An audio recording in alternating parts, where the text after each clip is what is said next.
Yang jadi permasalahan peraturan Mendikbud nomor 75 2006 tidak ada sanksinya. Ini yang jadi masalah. Seharusnya dia membuat sanksi, apa sanksinya kalau itu yang dilakukan. Ya. Jadi kami juga mohon kepada Komisi DPR, Komisi Pendidikan harus jelas ini tegaskan kepada dunia pendidikan yang saat sekarang.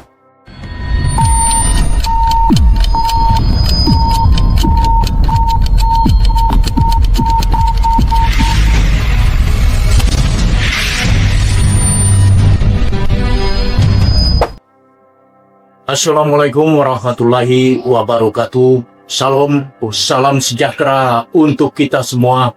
Namo Buddhaya, Om Swastiastu, salam kebajikan. Salam jumpa dan selamat datang kembali di Kalturo Official Podcast. Pada kesempatan yang baik ini, saya Kalturo host Anda sangat merasa terhormat dapat berbincang langsung dengan seorang tokoh masyarakat yang dikenal konsisten dan berani bersuara kritis dalam dunia pendidikan. Beliau ini adalah Bapak Supriyanto, seorang penggiat pendidikan, sekaligus anggota komite di salah satu lembaga pendidikan negeri. Yang menarik dari beliau, di tengah arus kebijakan sekolah yang kadang tidak sejalan dengan atau fungsi ideal komite, beliau berani menolak dan bahkan melawan kebijakan yang dinilai menyimpang dari aturan. Mari kita sambut Bapak Supriyanto. Pak Supriyanto, terima kasih sudah meluangkan waktu untuk hadir bersama kami di Kalturo Official Podcast. Belakangan ini, kami sering mendengar isu tentang pungutan liar yang dibungkus sumbangan sukarela lewat komite sekolah. Padahal Permendikbud nomor 75 tahun 2016 sudah mengatur secara tegas. Menurut Bapak, kenapa hal ini masih saja terjadi? Dan bagaimana pengalaman Bapak melihat langsung realita ini di lapangan?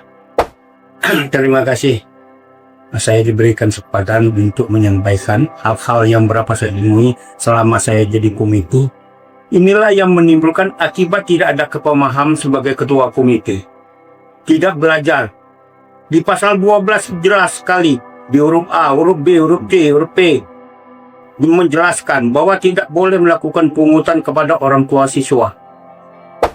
Boleh melakukan pungutan kepada orang siswa-siswa yang betul-betul donatur. Mereka akan memberikan sumbangan dengan secara sukarela. Jangan dipukul rata. Ini dipukul rata, semuanya dipungut. Yang melanggar satu aturan, jadi terjadilah pungutan liar. Nah, yang jadi permasalahan peraturan Mendikbud nomor 75 2006 tidak ada sanksinya. Ini yang jadi masalah. Seharusnya dia membuat sanksi, apa sanksinya kalau itu yang dilakukan. Ya. Jadi kami juga mohon kepada Komisi DPR, Komisi Pendidikan harus jelas ini tegaskan kepada dunia pendidikan yang saat sekarang. Harus terlibat mereka. Harus terlibat. Ketika ada rapat di sekolah, dinas pendidikan harus terlibat. Memberikan contoh. Oke, yang sudah dulu zamannya Pak pada tahun 2004 itu ada dewan komite, Pak. Ada dewan komite. Oke, dewan komite sudah dihapuskan. Sebetulnya bagus dulu adanya dewan komite itu untuk memberikan saran dan pendapat yang baik terhadap komite yang ada. Sekarang tidak, Pak. Komite ini hanya ikat cangkuk namanya. Ya. Semua yang tidak ngerti dalam satu aturan pasal 12 itu. Tidak ngerti. Yang namanya Permen Mendikbud nomor 75 2016. Nggak dibaca seterusnya di pasal 12. Kalau dulu ada dewan komite sama komite, Pak. Ada dulu.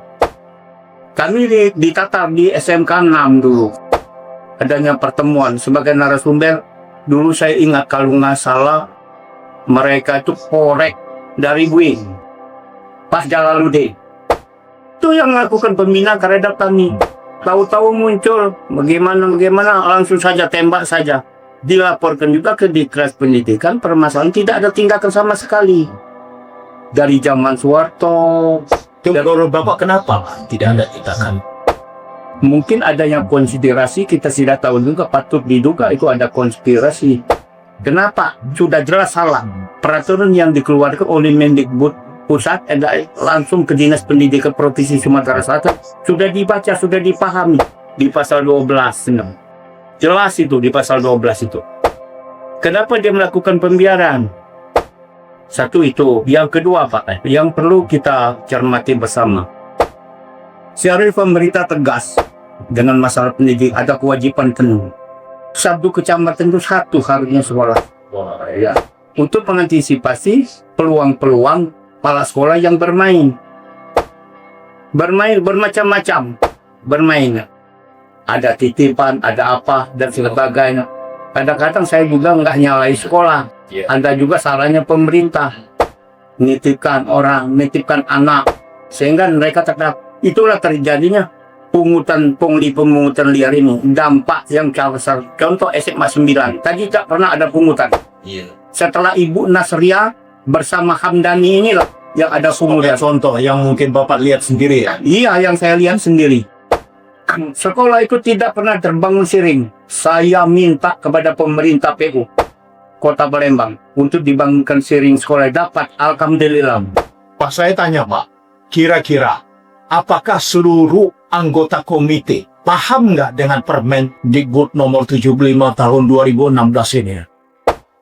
Ada dua alternatif, Pak, menurut pandang saya. Satu, kebanyakan tidak paham. Sebagian pengurus komite itu ada yang paham, tapi tidak mau berteriak bahwa itu salah. Diam saja. Itu yang saya pahami. Contoh, salah satu contoh. Di SMA 9 itu saya yang paling kritis. Karena ketidakpahaman ketua komitenya, timbullah terjadinya bermacam-macam. Karena tidak ada pembinaan. Nah, baik Pak. Sebagai bagian dari komite sekolah, Bapak tentunya memahami bahwa komite seharusnya menjadi mitra strategis, bukan sebagai alat pengumpul dana.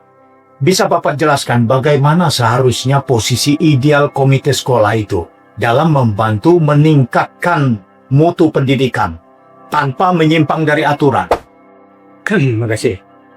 Yang pertama-tama, komite sekolah itu membuat rekening bersama. Sehingga uang yang terkumpul bisa dipertanggungjawabkan. Yang kedua, jangan kita memungut uang kepada orang tua siswa. Boleh kita memungut uang kepada industri ada. Pertamina, Usri, Batubara, berapa banyak di setiap kecamatan ada. Itu yang perlu diajukan. Membuat proposal sesuai dengan RKS itu kan, rencana anggap pendapat sekolah yang dibutuhkan oleh sekolah. Itu nanti dipertimbangkan oleh pihak perusahaan. Mungkin perusahaan sudah tahu bahwa ini ada anggaran sekolah ini. Ada anggaran BOS, ada anggaran namanya pendidikan gratis, PSG. Itu. Jadi jangan menghindari kan terjadi overlap. Tapi sekarang tidak seperti itu sekolah. Sekolah mendominasi sehingga kumpulkan uang disuruh komite. Akibat kebodohan komite, tidak paham dengan aturan. Pasal 12 jelas. Di pasal 12 dibutir A, B, C, E. Harus buka dia di Google. Karena tidak paham tadi. Masa bodoh. Untuk menyampaikan dunia pendidik itu gampang sebetulnya. Mari kita bersama-sama, kita dukung. Donatur bisa. Ada sebagian sekolah itu pernah membantu. Saya bantu tanah 2 mobil. Apa yang lagi timbul? Ada, itu pernah terjadi. Salah satu contoh di SMA 9. Tadinya sebelum belum ada pungutan. Setelah Ibu Nasria bersama Hamdanila ada pungutan di SMA 9. Salah satu contoh. Mungkin sekolah lain seperti itu juga. Contoh SMA 6. Mungut uang bangunan, mungut uang apa. Setelah kita surati pada waktu itu terstop. Sampai sekarang kan tidak berani dia melakukan pungutan ini. Ini ada pertanyaan yang penting ini Pak. Dalam beberapa kasus ada kepala sekolah yang merekayasa susunan komite agar diisi orang-orang yang bisa dikendalikan. Apakah Bapak pernah menyaksikan praktik seperti ini dan apa dampaknya bagi kemandirian serta kredibilitas komite? Itulah tadi yang saya jelaskan. Itu memang betul. Pernah saya temui. Contoh, salah satu contoh, di mana-mana ya, yang bisa dikendalikan oleh kepala sekolah, ketua komite. Kalau saya nggak mau, saya sebagai anggota komite diberikan amanat sebagai wakil, saya protes terus. Sehingga kan ada ya, sampai ketua komite di sini bukan BPK, bukan BPKP katanya. Oh, nggak bisa aku bilang. Oh, artinya Anda juga sudah dikendalikan oleh kepala sekolah. Tegas saya, nggak bisa aja Bu. Kita mengacu kepada undang-undang yang ada. Artinya Anda tidak paham. Kalau tidak paham, saya mundur juga. Sampai sekarang saya mundurkan diri. Oh, tidak lagi Bapak? Tidak lagi sekarang. Itu tadi saya sekat sembarangan kepada kawan-kawan. Sehingga menjadi orang tua itu menjadi korban. Yang seharusnya Pak, setiap satu semester itu hasil uang itu dilaporkan. Entah penemuan dari mana uang itu laporkan kepada orang tua siswa. Harus transparan. Harus transparan pada sini. Ini tidak. Kami mewakili orang tua siswa atas kemauan ketua komite sendiri yang sering terjadi. Nah, sementara uang komite ini tidak pernah ditransparan kepada orang tua. Kalau dana BOS sendiri pernah nggak pihak sekolah itu transparan kepada? Jauh-jauh sekali dana BOS tidak pernah terungkap kepada komite. Padahal tugas komite itu sebagai fungsi kontrol terhadap uang BOS itu yang ada. Contoh, di tingkat SD tidak melakukan pungutan. Tingkat SMP tidak melakukan pungutan. Dia jelas melaporkan program ini RAPBS-nya, rencana anggap pendapat belanja sekolah, terbuka kalau antara SMP dan cuma ada perbedaan sedikit. SMP sering terjadi menjual SMP yang kalau SD tidak. Mungkin ada juga kan jarang tuh baju kaos olahraga. Dulunya kan banyak sering terjadi seperti itu. Tadi selalu ingatkan kepada kami ini, tapi pada akhirnya kan mereka terekspos rame. Contoh Fauzi, kata orang sudah sedekah katanya. Kalau pengamatan Bapak untuk seragam sekolah seperti baju seragam itu sekarang masih juga itu diarahkan kepada perusahaan-perusahaan tertentu. Saya yakin, sangat meyakini Pak. Karena perusahaan itu kan mendekati sekolah. Saya Pihak konveksi, Pak. Pihak kompetisi. Saya pura-pura nggak tahu. Lanjut aja. Kenapa pihak kompetisi tahu jumlah murid yang ada di sana? Itu. Kalau tidak ada koordinasi. Kalau tidak ada koordinasi, tapi koordinasi di belakang layar. Iya. Nah, kembali ke soal pendanaan, Pak ya. Ini seringkali orang tua tidak berani menolak namanya kuota karena khawatir anaknya mendapat tekanan. Ini memprihatinkan sekali relasi kuasa yang timpang antara sekolah dengan wali murid. Apa pendapat Bapak tentang kondisi sosial semacam ini dan apa yang bisa dilakukan masyarakat agar tidak terus dalam posisi lemah? Masyarakat harus berani. Harus berani. Contoh, salah satu contoh. Mereka dihantu-hantui dengan misalnya kamu tidak akan mendapat nomor ulangan kalau kamu belum lunas. Ini contoh Sering terjadi. Sering terjadi.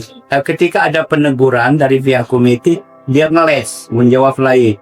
Bukan itu Pak katanya. Tapi tidak pernah terjadi pada akhirnya kan. Masih tetap mengikuti dia, tapi terbelakang. Akhirnya membuat orang tua resah.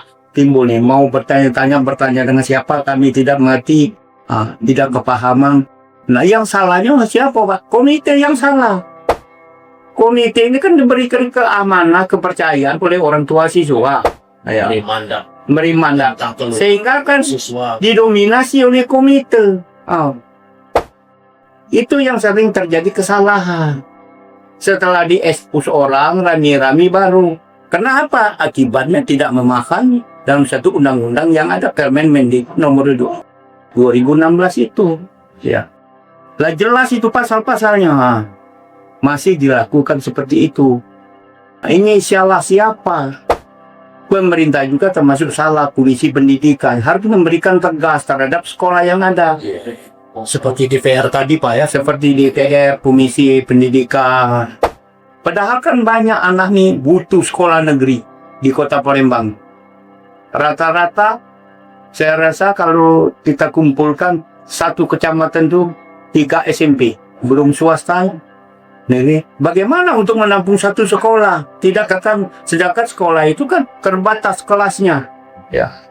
Misal contoh 10 kelas. Iya. 10 kelas isi 36. Tapi dibuat kebijakan bisa nyampai 40 nanti. Main mata. Ya, satu itu. Yang kedua, harus kecamatan SU1 pikirkan itu. Berapa SD, berapa SMP yang tidak menikmati sekolah. Ke SMA 19 jauh. Di kecamatan SU1 itu Ya, tidak ada SMA. Yang saya pemerintah akan segera memperhatikan itu. DPR jangan menganggarkan dana lain. Pendidikan ini sangat penting, Pak. Sangat penting sekali masalah pendidikan ini. Calon RT sekarang harus syarat yang minimal SMA. minimal SMA. Bagaimana mereka nak jadi calon RT? Mun SD pun tidak taman, SMP tidak taman. Sedangkan RT itu dipergunakan pemerintah sebagai ujung tombak ke masyarakat. Kenapa pemerintah tidak pernah memperhatikan itu? Satu itu. Yang kedua, Pak, yang jadi permasalahan lagi, yang membuat kesinggungan masyarakat, tidak ada bina lingkungan sama sekali penerimaan siswaan.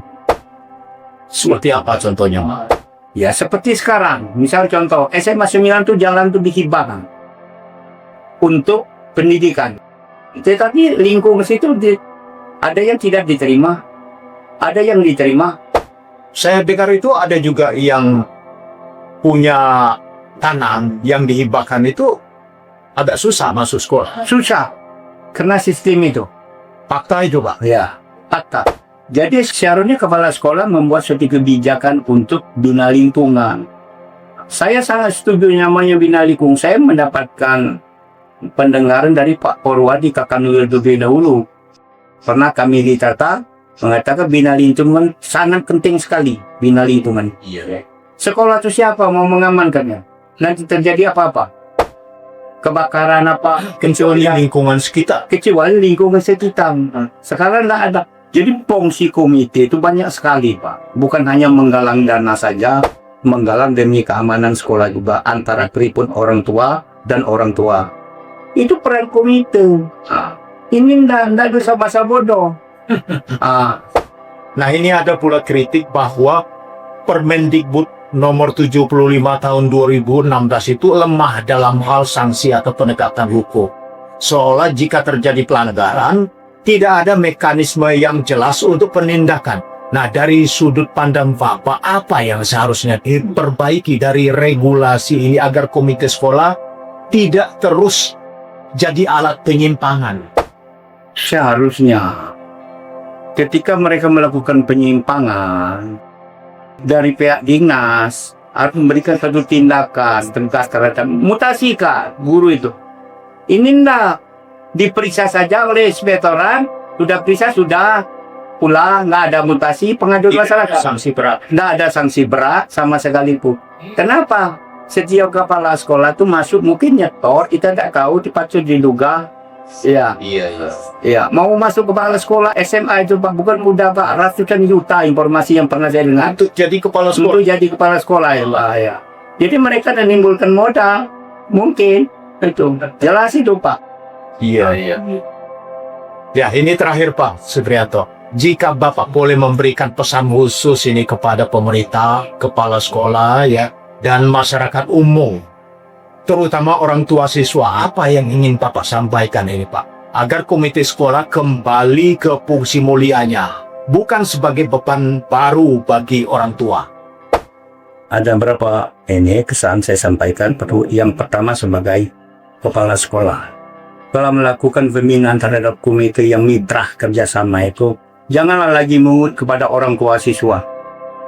Kita cari dari perusahaan-perusahaan yang besar yang ada di kota yang namanya CSR. Kalau memang betul itu dilaksanakan, insya Allah mudah-mudahan perusahaan memperhatikan. Jangan menyalahkan perusahaan. Perusahaan tidak pernah menerima proposal dari pihak sekolah. Apa kebutuhan sekolah? Sekolah itu kan pemerintah yang didampingi oleh negara, satu kewajiban belajar. Mungkin tiap perusahaan ada berpikir saya sudah menyetor CSR saya ke pemerintah, Pak. Atau bagaimana? Nah ini yang jadi permasalahan. Kadang-kadang tiap perusahaan Pak, menjawab, kami sudah nyetor ke rank 1. Ya, untuk apa lagi? Iya.